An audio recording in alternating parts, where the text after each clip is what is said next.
사람들이 예수님에게 귀신 들려서 말 못하는 사람을 데리고 왔습니다. 그래서 예수님께서 그 사람을 고쳐주셨어요. 어떤 사람이 귀신 들렸다 이렇게 말씀을 하고 있습니다. 그러면 귀신 들렸다는 것이 무슨 뜻일까요? 성경에 보면 귀신 들린 사람들이 참 많이 나옵니다. 이곳저곳에 예수님께서 귀신 들린 사람을 고쳐주셨는데, 그런데 그 귀신 들렸다는 것이 무슨 뜻입니까? 보통 사람들이 이렇게 생각을 해요. 사람이 죽으면 그 육체와 영혼이 분리된다. 그리고 그 분리된 영혼이 세상에서 떠돌아다니는데 유리방황하는데, 그런데 그 영혼들이 귀신이다 이렇게 생각합니다. 그래서 처녀 귀신도 있고 총각 귀신도 있다 이렇게 이야기를 하지 않습니까? 이 말이 맞을까요? 틀릴까요? 이 말이 잘못된 생각입니다. 틀린 말입니다. 사람이 죽으면 육체와 영혼이 분리되는 것은 맞아요. 거기까지는 맞습니다. 그리고 육체는 어디로 갑니까? 흙에서 왔으니까 흙으로 돌아갑니다. 영혼은 어떻게 될까요? 우리 영혼은 예수님을 믿으면, 이 땅에서 예수님을 믿으면 천국에 갑니다. 낙원에 갑니다. 예수님을 믿지 않으면 어떻게 되죠? 지옥불에 떨어집니다. 이것이 성경에서 말하는 거예요. 그런데 사람들은 그렇게 생각하지 않고 영혼과 육체가 분리되고 그 영혼이 유리방황한다 이렇게 생각하는데, 성경에는 그런 사상이 없습니다. 그런 말씀이 어디에도 없어요. 잘못된 생각이고 세상 사람들의 생각입니다. 그러면 성경에 귀신이 참 많이 나오는데, 그러면 그 귀신이라는 것은 무엇일까요? 성경에서 말하는 귀신은 타락한 천사를 말합니다. 천사는 영적인 존재죠. 인간이 창조되기 전에 보통 창조했을 거라고 생각합니다. 그런데 그 중에 일부가 타락을 했습니다. 그 타락한 천사가 인간의 몸에 들어가요. 인간의 몸에 들어가서 활동을 하면 그것을 보통 귀신 들였다라고 하죠.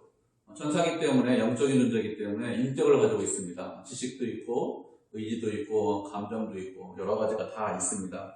그래서 그 사람 안에 들어가서 그 사람의 인격이 나오고, 귀신이 한 마리만 들어가는 것이 아니죠. 하나가 들어가는 것이 아니라 여러 가지가 들어가니까 여러 인격이 나와서 다중인격이, 하여튼 여러 인격이 한 사람 몸에서 나오는 것, 그것이 귀신 들린 것입니다. 두 인격이 나오기 때문에 정상적인 인격이 나올 때도 있고 비정상적인 인격이 나올 때도 있습니다. 심한 경우에는 여러 귀신이 들어있기 때문에 나는 없어지고 그 인간은 없어지고 귀신에 나오는 경우가 있죠. 이렇게 귀신 들린 경우는 정신과 치료를 해서 치료할 수 있느냐? 치료하지 못합니다. 요즘 사람들이 정신과를 상당히 많이 다녀요. 그 중에서 약물 치료받고 고침받는 사람들이 꽤 있습니다. 왜 그런가 하면 이런 사람들은 태어날 때 기질적으로 약간 좀 우울 증세가 많은 그런 증세를 가지고 태어나서 그렇습니다. 누구나 다 우울한 증세가 있는데 이게 조금 더 심하냐, 약하냐 이거에 따라 좀 달라지죠. 이렇게 우울 증세가 심한 사람들은 조그만 일에 대해서 크게 염려합니다. 대단한 일처럼 생각하고 근심하고 걱정하고 불안해하잖아요. 그래서 약물 치료하고 보통 심리 치료랑 같이 하면 그러면 꽤 많이 좋아지고 괜찮아집니다. 그래서 치료받는 사람들이 있는데, 그런데 귀신 들린 사람은 치료받지 못합니다. 왜 그러냐면 증상은, 외형적인 증상은 거의 비슷하게 나타나요. 그런데 원인이 다르죠. 약물 치료로 고침받는 사람은 그 사람은 우울한 증세가 있는 거고, 그렇지 않은 사람은 귀신 들렸기 때문에 그건 정신과 치료로 치료 못합니다. 이 사람이 귀신 들렸다고 했습니다. 그런데 귀신 들린 사람이 말을 하지 못한다 이렇게 말씀을 하고 있습니다. 귀신이 들렸는데 왜 말을 하지 못할까요? 귀신 들리는 것하고 말 못하는 것하고 무슨 상관이 있습니까? 이 말하지 못한다라는 단어에 어떤 의미도 포함되어 있느냐면, 사실은 듣지 못한다 이런 단어도 포함이 되어 있습니다. 한 단어인데 말을 하지 못하고 듣지 못한다. 그래서 이 사람은 듣지 못하고 말하지 못하는 이런 사람일 것입니다. 귀신 들리는 것은 영적인 문제죠. 영적인 문제인데 말하지 못하고 있습니다. 이 영적인 문제가 어디에 영향을 미치고 있다는 거예요? 그 사람의 육체에 영향을 미치고 있다는 것입니다. 우리의 몸은 영혼과 육체로 구성되어 있습니다. 그런데 이 몸이라는 것이 하나예요. 둘이 아닙니다. 영혼과 육체 이렇게 나누어져 있다는 것은 알고 있어요. 그런데 둘이 붙어 있습니다. 어디까지가 영혼이고 어디까지가 육체인지 구분하지 못합니다. 물리적으로 딱, 여기까지는 육체고, 요 다음부터는 영혼이야. 이렇게 되어 있지 않고, 이렇게 붙어 있습니다. 그리고 영적인 존재이기 때문에 영혼과 육체가 서로 간에 영향을 미치고 있습니다. 서로 영향을 미친다는 것을 쉽게 알 수 있는 것이 있어요. 어떻게 하면 쉽게 알 수 있을까요? 거짓말을 해보시면 쉽게 알 수 있습니다. 거짓말을 하면 어떻게 되죠? 얼굴이 붉어집니다. 왜 얼굴이 붉어집니까? 거짓말하니까 피곤해서 육체적으로 힘든 노동을 해서 그렇습니까? 그렇지 않죠. 우리가 힘든 노동을 하면 얼굴이 붉어지잖아요. 힘들다. 이것이 얼굴로 나타나는데, 그런데 거짓말은 그런 육체적인 노동이 아니에요. 그런데도 우리 얼굴이 붉어집니다. 왜 그러냐면 영혼과 육체가 하나로 결합되어 있기 때문에 거짓말 영혼의 문제잖아요. 그런데 그 육체에 영향을 미치는 것이기 때문에 그렇습니다. 그래서 육체의 문제가 생기면 영혼의 문제가 생길 수 있습니다. 그리고 영혼의 문제가 생기면 육체의 문제도 생길 수 있어요. 반드시 그런 건 아니에요. 반드시 그런 건 아니에요. 그렇지만 서로 영향을 미칠 수 있습니다. 하나이기 때문에 그렇죠. 하나님께서 우리를 구원해 주셨습니다. 구원해 주셨다는 것이 무슨 뜻일까요? 우리를 구원하셨다는 것은 우리의 육체와 영혼을 모두 다 구원하셨다는 것입니다. 나중에 우리가 부활하죠? 죽었다가 부활합니다. 그러면 우리의 영혼만 부활합니까? 그렇지 않죠. 우리의 육체도 부활합니다. 물론 이 육체는 아니에요. 부활체입니다. 예수님께서 부활하신 그 부활한 육체, 우리와 같은 육체가 아닌 좀 다른 육체죠. 그렇지만 육체가 없이 부활하는 경우는 없습니다. 영혼만 부활하는 경우는 없습니다. 사람들 중에서, 성도님들 중에서 이런 분들이 있습니다. 영혼 구원받은 것이 상당히 중요하다. 육체가 뭐 중요하냐 이렇게 생각해요. 그래서 영혼 구원받았기 때문에 육체는 어떻든지 크게 중요하지 않다 이렇게 생각합니다. 그런데 그렇지 않습니다. 영혼도 중요하고 육체도 중요합니다. 둘 다 중요하죠.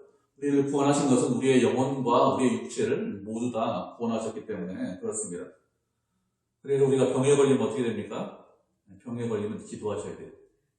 하나님께서 내 육체의 질병이지만 나를 죄에서 건져주셨기 때문에 이 육체의 질병을 위해서 기도해야 됩니다. 우리가 환우들을 위해서 기도하지 않습니까?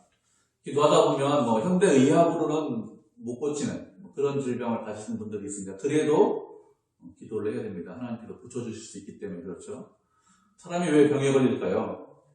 바이러스나 아니면 환경적인 요인 때문에 병에 걸립니다. 그러면 하나님께서 에덴 동산을 처음 창조하셨는데 처음 창조한 그 에덴 동산에도 질병이 있었을까요? 그렇지 않았겠죠. 에덴 동산에는 질병이 있었습니다. 그런데 인간에게 죄가 들어오면서 그때부터 질병이 생긴 것입니다. 병도 같이 들어왔어요. 그런데 우리를 죄에서 구원시켜 주셨습니다. 그래서 기도하는 거죠. 죄에서 우리의 육체와 영혼을 다 구원시켜 주셨기 때문에 그래서 병을 고쳐달라고 기도하는 것입니다. 근데 병을 고쳐달라고 기도하면 어떻게 될까요? 그러면 당장에 고쳐주시는 경우도 있습니다. 응답하셔가지고 곧바로 조금 시간 끌다가 고쳐주시는 경우도 있습니다. 근데 어떤 경우는 사도 바울처럼 평생 가지고 가는 사람도 있어요. 그것이 너한테 유익하다. 질병이 있는 것이 알지만 그렇지만 그것이 너한테 훨씬 더 유익하니 그러니 그것을 끝까지 안고 가라 이렇게 응답하시는 경우도 있습니다. 그렇지만 결국에 어떻게 됩니까? 그 사람이 고침을 받았든지 아니면 그 사람이 고침을 못 받고 그냥 평생 그 병을 안고 가든지 그 사람은 죽습니다. 안 죽는 사람은 없어요. 우리 모두 다 죽어요.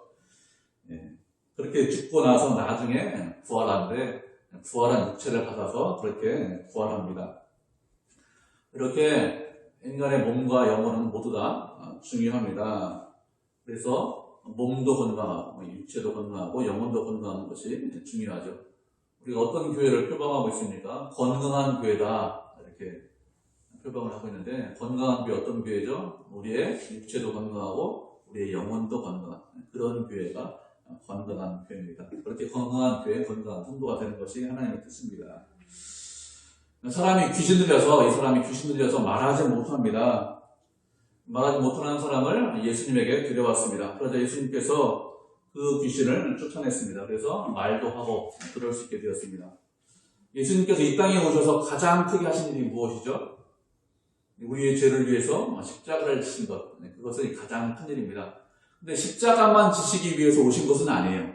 만약에 십자가만 지시기 위해서 오셨다면 오시기 전에 한 2주 전에 한 달 전에 오셔가지고 그거 봐라 십자가 딱 치고 그냥 부활 순순하시면 됩니다. 그런데 그렇게 하지 않고 공생애를 3년 반 동안이나 사셨습니다. 3년 반 동안에 십자가신 그 가장 중요한 사건 말고 다른 중요한 세 가지 일을 하셨습니다. 무슨 일을 하셨을까요?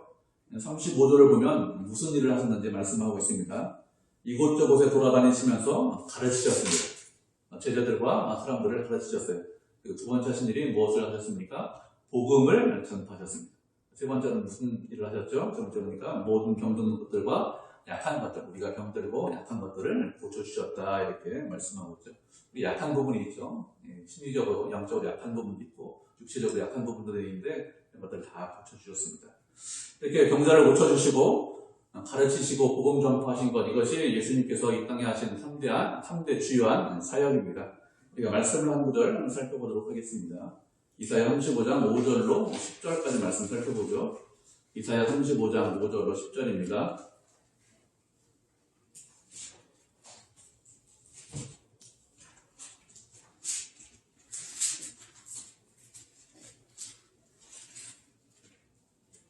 이사야 35장 5절로 10절 우리 한 절씩 교독하도록 하겠습니다.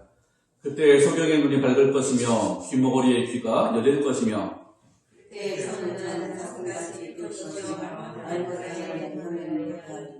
눈은 광야에서 빛이 쏟겠고 사막에서 시내가 흐를 것이며 뜨거운 사막이 변하여 못이 될 것이며 메마른 땅이 변하여 원천이 될 것이며 시당이 눕던 곳에 풀과 갈대와 부들이 날 것이며 거기에 가에서 그리고 하나님이라 불러나가니 때때까지 판단은 지나가고 모든 구성을 있는 자를 위하여 이르게 될 것이라. 왜냐하면 이는 늙음을 아니지 못할 것이며 거기는 사자가 없고 사나운 짐승이 그리로 올라가지 아니하므로 그것을 만나지 못하겠고 오직 부숙함을 얻은 자만 그리로 향할 것이며 여호와의 신령한 그들이 들어오되 왜하며 시험이로 그들이 머리에 영원한 나라를 띠고 즐거움과 즐거움을 원하니 즐거움과 안심을 찾아가리라. 아멘. 이사야 선지자가 예언한 말씀이죠. 메시아가 오시면 그때 어떤 일이 있었는지 그것을 예언하고 있습니다. 어떤 일이 있죠? 보지 못하는 자들이 보고 듣지 못하는 자들이 듣고 말하지 못하는 자들이 말한다 이렇게 말씀하고 있습니다. 뜨거운 사막이 연못으로 변합니다. 메마른 광야에 원천이 있습니다. 사막입니다. 광야입니다. 그런데 그곳에 샘물이 있다는 것이죠. 그곳에 대로가 있다고 했어요. 그 길의 이름이 뭐죠? 거룩한 길이다 라고 했습니다. 그 거룩한 길에는 누가 올라옵니까? 구속받은 사람들만 올라온다. 우리가 같이 구원받은 성도만 올라올 수 있다고 했습니다. 그래서 거룩한 길이다 이렇게 말씀하고 있죠. 그곳에는 또 무엇이 없죠? 사나운 짐승이 없습니다. 사나운 짐승이 없기 때문에 사람을 해치지 못합니다. 사자가 없습니다. 또 무엇이 없습니까? 눈물과 슬픔과 탄식이 없습니다. 무엇이 있죠? 기쁨과 즐거움이 넘친다고 했습니다. 이런 일이 있다고 했어요. 누가 오시면요, 이사야 선지자가 얘기했는데 메시아가 오시면, 메시아가 오셔서, 예수 그리스도가 오셔서 그 나라를 왕으로 통치하면 이런 일이 있습니다. 예수님의 통치하는 나라가 어떤 나라인지 우리에게 말씀을 하고 있는 것이죠. 그 예언대로 누가 오셨어요? 아브라함과 다윗의 후손으로 메시아가 오셨습니다. 그래서 이 땅에 오셔서 무엇을 하고 계십니까? 귀신 들린 사람을 고쳐주셨습니다. 그래서 듣지 못하고 말하지 못하는 사람을 듣고 말할 수 있도록 하셨습니다. 다시 말하면 무엇을 하고 계신 거예요? 이 예언의 말씀을 성취하고 계신 것입니다. 우리는 하나님의 나라에 대해서 다 볼 수는 없어요. 다 경험할 수는 없습니다. 그렇지만 하나님 나라가 어떤 곳인지, 예수님이 통치하는 것이 어떤 곳인지 우리는 조금은 알 수 있고 조금은 맛볼 수 있습니다. 어떤 것이죠? 듣지 못하는 사람이 듣고 보지 못하는 사람이 보고 말하지 못하는 사람이 말하는 곳, 그것이 하나님의 나라입니다. 기쁨과 즐거움이 넘치는 곳이 하나님의 나라죠. 그곳이 하나님의 나라입니다. 우리가 왜 주일날 오전에 와서 예배드리죠? 잠자거나 아니면 영화 보거나 아니면 등산 가거나 놀러 가면 더 좋을 것 같은데, 그런데 대부분의 사람들이 여기 와요.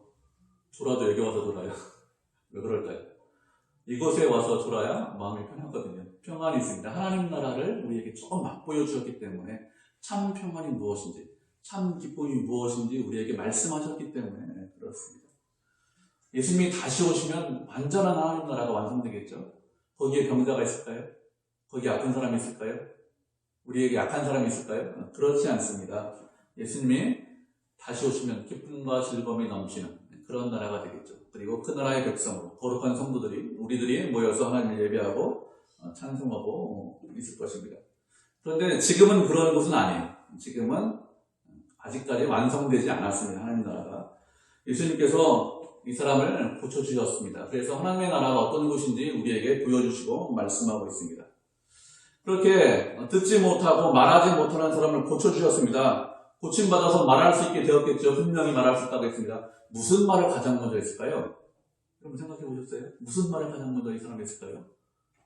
예수님 감사합니다. 이렇게 했겠죠. 하나님께 찬송을 돌리겠습니다. 영광을 돌리겠죠. 하나님의 은혜입니다. 하나님의 은혜가 아니면 제가 어떻게 말할 수 있겠습니까? 말하지 못하고 듣지 못하는 사람은 무엇을 하지 못합니까? 하나님을 찬송하지 못합니다.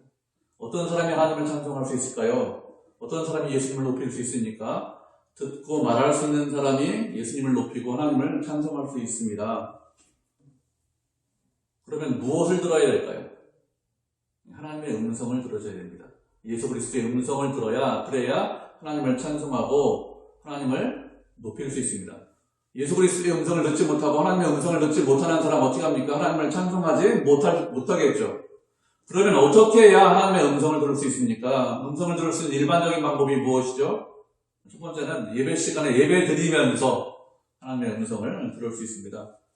설교 시간에 설교 들으면서 목회자가 하는 말, 하나님께서 배워주신 목회자가 하는 말을 들으면서 내가 이런 것 저런 것 고민하고 있었는데 기도하고 있었는데 그런데 예배를 통해서 하나님께서 말씀하셨습니다.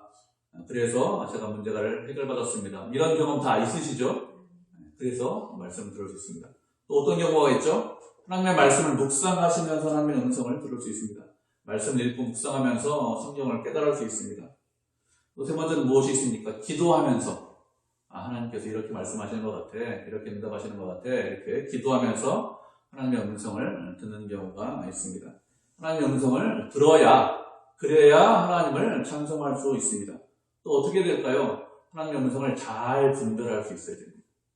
분별하지 못하면 그러면 이 소리가 하나님께서 말씀하시는 소리인지 내 욕심의 소리인지 내 안에서 뭐가 올라오는 내 욕심의 소리인지 잘 모르죠. 음성을 분별할 수 있어야 됩니다. 그것이 지혜죠.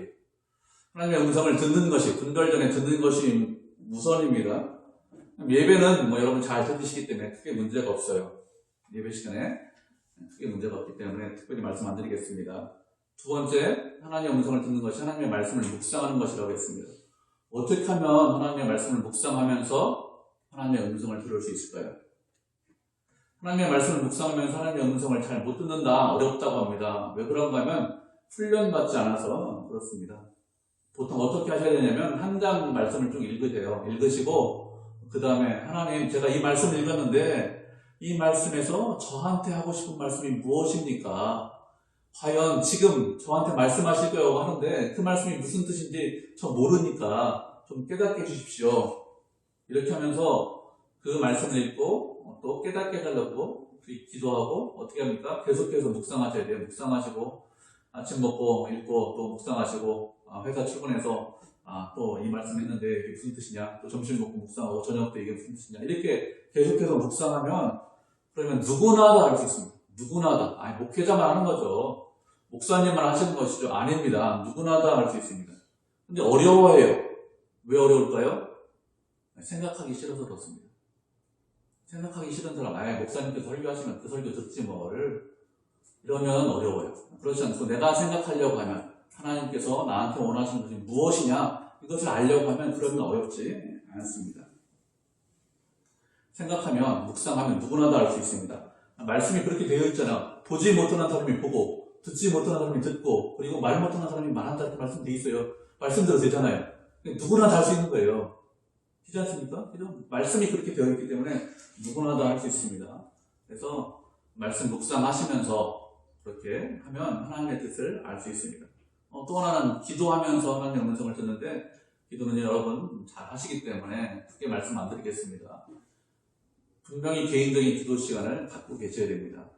차에서 하시든지 바쁘면 퇴근하시면서 하면 내가 직장에 가서 한 5분 먼저 기도하고 시작합니다. 이렇게 기도하시든지 이렇게 하면서 하면 하나님의 음성을 들을 수 있습니다.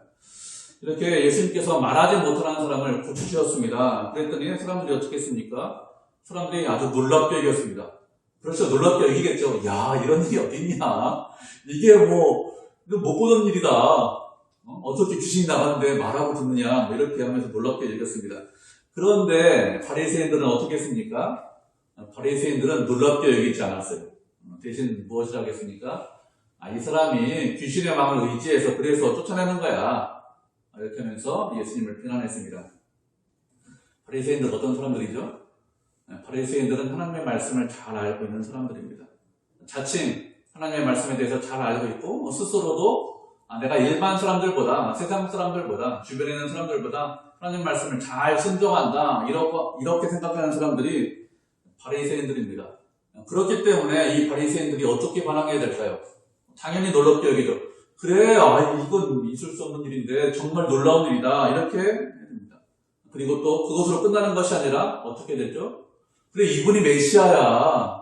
당연하지. 이렇게 할 수 있는 분은 메시아밖에 없어. 말씀 있잖아. 구약 말씀 아닙니까? 이 말씀대로 하셨으니까 이분을 찬양해야지. 이분의 말씀을 듣고 순종해야 돼. 이렇게 하는 것이 마땅합니다. 근데 바리새인들은 어떻게 했습니까? 바리새인들은 그렇게 하지 않았습니다. 구원받은 사람은 분명히 하나님께 영광 돌리고 찬송했을 것인데 바리새인들은 영광과 찬송을 돌리는 것이 아니라 싫어하고 비난하고 그리고 모욕했습니다. 바리새인들이 예수님께서 귀신의 왕을 의지해서 귀신을 쫓아낸다 이렇게 말했는데 사실 이것은 바리새인들이 악해서 이런 말을 하는 것입니다. 이들이 예수님이 누구신지 몰라서 이런 말을 하느냐? 그렇지 않습니다. 예수님이 누구신지 분명히 알고 있어요.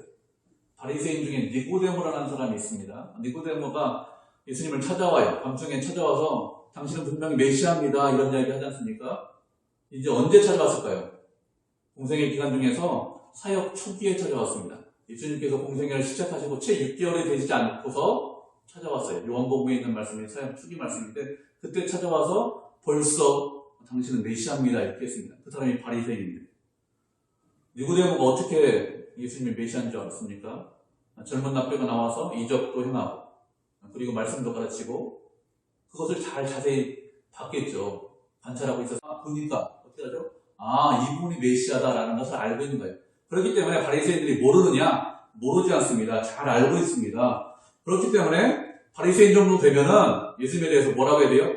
이분이 메시아입니다. 이분을 찬송해야 됩니다. 이분을 따라가야 합니다. 이렇게 하는 것이 정상입니다. 그런데 바리새인들은 그렇게 하지 않았어요. 왜 그렇게 하지 않았습니까? 왜 비난하고 모함했을까요? 왜 그런가 하면 예수님이 내 편이 아니기 때문에 그렇습니다. 나하고 다른 편이기 때문에, 나하고 다르기 때문에 그렇습니다. 나하고 한 편이면 비난하지 않았을 거예요. 그런데 예수님은 나하고 다른 분이야. 그래서 싫어하고 미워하고 비난하는 것입니다. 그러면 예수님 어떤 분일까요? 36절에 무엇이라고 말씀하고 있습니까? 본문 36절 말씀 같이 읽어보도록 하겠습니다. 마태복음 9장 36절이죠. 같이 읽겠습니다. 시작. 우리를 보시고 불쌍히 여기시니 이는 그들이 목자 없는 양과 같이 고생하며 기진함이라. 예수님 어떤 분이죠? 예수님께서 이곳저곳 사역을 다니셨습니다. 말씀을 가르치시고 복음을 전파하시고 병자를 고쳐주셨습니다. 이런 일을 하자 많은 사람들이 예수님에게 몰려들었습니다. 복음서를 읽어보면 예수님께서 하신 일이 너무 많아서 너무 바빠서 어떻게 하죠? 음식을 잡수실 시간도 없다 이렇게 말씀하고 있습니다. 그리고 배에서 주무세요. 이게 쪽잠 주무시는 쪽잠. 너무너무 피곤하니까 그렇게 배에서 주무시는 것이죠. 이렇게 사역을 많이 하고 일을 많이 하셨는데 그 예수님께서 어떤 마음을 갖고 계십니까? 무리를 보시고 어떻게 생각하고 있습니까? 불쌍히 여기셨다 이렇게 생각하고 있습니다. 왜 불쌍히 여기셨을까요? 목자 없는 양과 같이 고생하고 기진하기 때문에 사람들을 보고 무리를 보고 불쌍히 여기셨습니다. 목자 없는 양 어떻게 될까요? 목자 없는 양 반드시 죽습니다. 양은 목자가 있어야 돼요. 양은 눈이 나쁜 동물로 유명합니다. 그래서 스스로 길을 못 찾습니다. 넓은 들판에 양들이 널려 있어요. 그럼 어떻게 됩니까? 꿀을 찾고 싶어요. 음식을 먹고 싶은데 꿀을 못 찾습니다. 눈이 나빠서. 물을 먹고 싶은데 물이 어디 있는지를 몰라요. 그래서 물을 먹지 못합니다. 그렇기 때문에 어떻게 되죠? 양떼가 많이 있어도 들판에 있어도 그래도 굶어 죽습니다. 아니면 어떻게 죽을까요? 한 장이 막 달려가요. 그럼 그 소리 듣고 소리는 민감하니까 우르르 같이 달려가서 어떻게 해요? 낭떠러지에 떨어지는 거예요. 아니면 또 어떻게 합니까? 밤에 짐승들이 와서 해치거나 반드시 들판에 있는 양, 목자가 없으면 죽게 되어 있습니다. 그렇게 목자 없는 양과 같이 기진하고 고생하기 때문에 그래서 어떻게 했습니까? 불쌍히 여기셨습니다. 쉴 틈도 없이 사역을 하셨어요. 얼마나 불쌍히 여기시면 쉴 틈도 없이 사역을 하셨을까요? 이렇게 하지 않으셨습니다. 예수님께서. 그것 봐. 너희 잘못이야. 선악과 먹지 말라고 했잖아. 선악과 왜 먹었어? 선악과 먹었으니까 너 저 때문에 고생하는 거 마땅하잖아. 당연해. 이렇게 생각하지 않으셨습니다. 어떻게 하셨어요? 불쌍히 여기셨다고 했습니다. 목자 없는 양 얼마나 힘들까? 얼마나 고생할까? 길을 몰라서 얼마나 헤매고 다닐까? 이런 마음을 가지셨습니다. 그것이 누구의 마음이죠? 예수님의 마음입니다. 우리들 어떤 사람들입니까? 우리들 하나님 나라의 백성이고 하나님의 자녀입니다. 우리도 어떤 마음을 가져야 될까요? 우리도 불쌍히 여기는 마음이 있어야 됩니다. 예수님과 같은 마음을 갖고 있어야 됩니다. 세상 사람들이 요즘 교회를 욕하죠. 그런 사람들을 보면서 불쌍히 여기는 마음을 우리가 가져야 됩니다. 그전에도 욕했는데 요즘은 더 많이 욕합니다. 왜 욕할까요? 하나님이 누군지 모르기 때문에 욕을 하는 것입니다. 만약에 하나님이 누구신지 조금이라도 알았다면 욕을 할까요? 그렇게 하나님을 조금이라도 아는 사람은 절대로 욕하지 못합니다. 하나님의 은혜, 사랑 이런 거 몰라도 하나님께서 나를 창조하셨구나, 이 세상을 창조하시고 주관하신다, 이런 마음만 있다면 두려워서도 겁나서도 욕하지 못하겠죠. 그런데 욕해요. 왜 욕할까요? 하나님이 어떤 분인지 전혀 모르기 때문에, 정말로 모르기 때문에 욕하는 것입니다. 어떤 마음이 있어야 됩니까? 불쌍히 여기는 마음이 있어야 됩니다. 저 사람들 정말로 하나님을 모르는구나. 그러니까 욕하지.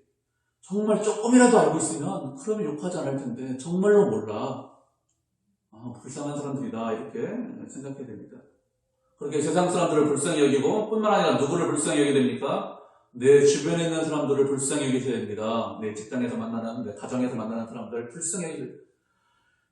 저 인간만 없으면 내가 좀 심상이 좀 편해질 텐데 저 사람만 없으면 내가 좀 편안하게 좀 살 건데 혹시 이렇게 생각하십니까? 그렇게 생각하지 않으셔야 돼요. 저 사람이 좀 부족한가 봐. 저 사람이 좀 마음 아픈 일이 있겠지. 저 사람 다른 일 때문에 고민하나 봐. 그러니까 나한테 승질내고 나한테 화내는 것이지. 내가 저 사람한테 먼저 손 내밀어야지. 내가 저 사람하고 같이 밥 먹어야지. 대화 좀 한번 해봐야겠다. 그런 마음을 갖고 계셔야 됩니다. 왜요? 왜 그렇습니까? 예수님께서 우리 안에 계시기 때문에 그렇습니다. 그래서 내 안에 예수님께서 계시기 때문에 누구의 마음이 나와야 됩니까? 예수 그리스도의 마음이 나와야 돼요. 예수님께서 내 안에 계십니다. 내 왕입니다. 내 중심에 계십니다. 그런데 불쌍히 여기는 마음이 안 나와요. 그러면 그 사람이 예수님을 내 마음에 모시고 있는 것입니까? 그렇지 않죠. 마음에 모시고는 있어요. 그런데 어디에 있습니까? 저쪽 구석에 골방에 계신 거예요. 내 마음에 계시면 당연히 예수님의 마음이 나오는 것입니다. 그것이 당연한 거예요. 그렇기 때문에 불쌍히 여기셔야 됩니다. 그런데 바리새인들은 그렇게 하지 않았어요. 바리새인들은 사람들을 보고 불쌍히 여기지 않았습니다. 사람들을 미워하고 싫어했습니다. 왜 그럴까요? 예수님이 나하고 다른 분이에요. 예수님은 누구와 친구입니까? 세리와 죄인들과 친구입니다. 바리새인들이 어떻게 했죠? 저 인간들하고 같이 밥 먹어? 저 사람들하고 같이 돌아다녀? 그럴 수가 있어? 내가 보니까 친구를 보면 알잖아. 같이 돌아다니는 거 보니까 그런 사람들이야. 나는 그렇지 않지. 나는 그런 사람이 아니야. 난 거룩한 사람이야. 이렇게 생각하는 것이죠. 예수님께서 죄인과 세리들과 함께 다니고 식사하셨습니다. 죄인처럼 되기 위해서, 세리처럼 되기 위해서 그렇게 하신 거예요? 그런 거 아니죠. 죄인처럼 되기 위해서 그렇게 하신 것이 아닙니다. 왜 그렇게 하셨습니까? 그들을 불쌍히 여기셨기 때문에 그렇게 하셨습니다. 그들에게도 무엇이 필요하다는 것을 알고 계신 것이죠. 목자가 필요하다는 것을 알고 계십니다. 그들에게도 구원이 필요하다는 것을 알고 계세요. 누구에게나 그 사람이 부자든지 가난하든지 많이 배웠든지 못 배웠든지 건강하든지 건강하지 않든지 누구에게나 구원이 필요하다는 것을 알고 계십니다. 그래서 그들과 식사하시고 같이 다니시고 말씀을 가르치신 것이지 그들처럼 되기 위해서 그렇게 하신 것이 아니죠. 그런데 바리새인들은 어떻게 했습니까? 나는 그런 사람들이 아니야. 나는 저런 악한 인간, 저런 나쁜 인간이 아니야. 그렇게 비난하고 손가락질 했죠. 그렇지만 불쌍히 여기지는 않았습니다. 우리는 이렇게 하면 안 되겠습니다. 우리에게는 불쌍히 여기는 마음이 있어야 돼. 그것이 예수님의 마음입니다. 불쌍히 여긴다고 그들처럼 살라 이런 뜻은 아니겠죠. 그리고 불쌍히 여긴다는 것은 무슨 뜻입니까? 불쌍히 여긴다는 것은 그래 나 그 사람 불쌍히 여겨. 그 사람에게 긍휼의 마음이 있어. 이것으로 끝나면 안 됩니다. 예수님께서 어떻게 하셨어요? 불쌍히 여기셨기 때문에 이곳저곳에 다니시면서 복음도 전하시고 가르치시고 병들고 고쳐주셨습니다. 불쌍히 여기기 때문에 어떻게 하셨다고요? 움직이시고 행동하셨습니다. 그것이 불쌍히 여기는 거예요. 그냥 그래 불쌍히 여기 불쌍한 사람이야 이렇게 하고 끝나면 그건 불쌍히 여기는 것이 아닙니다. 우리도 움직여야 돼요. 행동하셔야 됩니다. 먼저 손 내밀고 먼저 사랑하고 먼저 다가가야 됩니다. 누구처럼요? 예수님처럼요. 또 누구처럼요? 보험서에 있는 사람? 누구처럼요? 선한 사마리아 사람처럼. 어떻게 했는지 아시잖아요? 누가 보고 있는 말씀? 그렇게 불쌍히 여기고 행동하고 움직이고 사랑하는 것. 그것이 예수님께서 우리에게 원하시는 것이고 그러한 삶이 우리 가운데 나와야 됩니다. 그것이 하나님의 마음이고 그것이 하나님의 뜻이죠. 이제 말씀을 읽겠습니다. 예수님께서 말 못하는 귀신 들려서 말 못하고 듣지 못하는 사람을 고쳐주셨습니다. 왜 고쳐주셨습니까? 불쌍히 여기서 고쳐주셨습니다. 불쌍히 여기는 자 복이 있나니 불쌍히 여김을 받는다고 했습니다. 긍휼히 여기는 자는 복이 있나니 긍휼히 여김을 받는다고 했습니다. 긍휼을 베푸셔야 됩니다. 은혜를 베푸셔야 됩니다. 그것이 예수님의 마음이죠. 우리 마음에 항상 그 마음이 있어야 됩니다. 그렇게 불쌍한 마음 그리고 긍휼의 마음으로 은혜의 마음으로 우리의 형제와 이웃을 사랑하고 그것을 베푸는 그런 믿음의 성도, 은혜의 성도가 되기를 주님의 이름으로 축복을 드립니다.